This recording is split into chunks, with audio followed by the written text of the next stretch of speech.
Scholar number 1, sasama ka bang lumabas? Sama ka? Scholar number 2, sama? Labas? Let's go! So, ayun nga guys, kaming tatlo ngayon ang nakatoka mamili ng ulam at ng kanilang umagahan. Wow! Kaya guys, samahan nyo kaming mamili kung ano ang napupusuan nila ngayong umaga na dapat nilang kainin, yung healthy. Siyempre, number 1 dyan, papipiliin natin sila. Huwag natin silang kukontrahin sa kung anong gusto nila. At dito na kami mga guys, eto na ngayon si Scholar number 2, ang tagakuha ng aking mga pinamimili. At dyan, bumili na rin kami ng sinigang na tilapia. Yun daw kasi ang gusto ng inay, yung may sabaw at mainit-init kasi medyo mukalimlim ang panahon. At dito naman guys, lumipat na kami sa kabilang tindahan at kung anong napupusuan ng dalawang scholar ay siya'y bilhin. At wala silang napusuan dyan kaya lilipat kami at may nadaanan pa akong pogi din eh. Wow. Tama kami, hindi ko kuya mo hindi sumama. Mahinay loob, takot. No, ikaw hindi.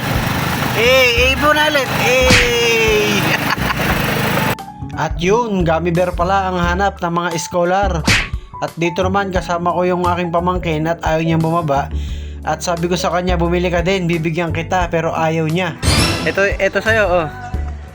Hindi mo na naman ibibili to. Lalaro mo na naman ng scatter. Nag-i-scatter ka ba? Hindi. Ito sa'yo, 10, oh. Ge, bye na. Ayan, sa'yo, ayan, oh. Ito. Ayan. Uy, sana all. Yun na, scholar number 3. Baba.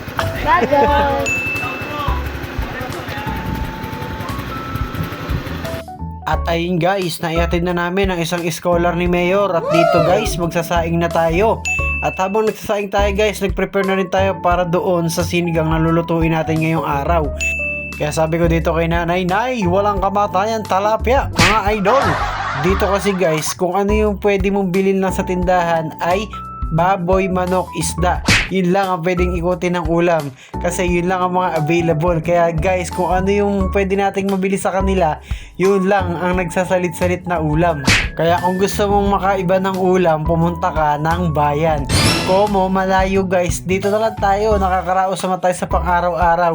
Sa kahit paulit-ulit na ulam, at least healthy at satisfied tayo sa mga nakakain natin. At thanks Lord sa palaging biyaya sa araw-araw. At dito guys, tignan nyo naman, sobrang bisa na naman at ganap na ulit ang ating sinigang. Wow. At yun guys, hintayin na lang natin yan, lumambot yung nilagay nating talbos at maya maya kakain na rin tayo. G! At ipinatikim na rin natin to kay inay kung approve ba. What? Let's see. O yun talagang wait, check. Let's see. Yun, okay daw. Approve. Kaya guys, tara, kain na tayo. At syempre, may tira pa tayong budobo kahapon. Kaya ito, init lang. Power of adobo.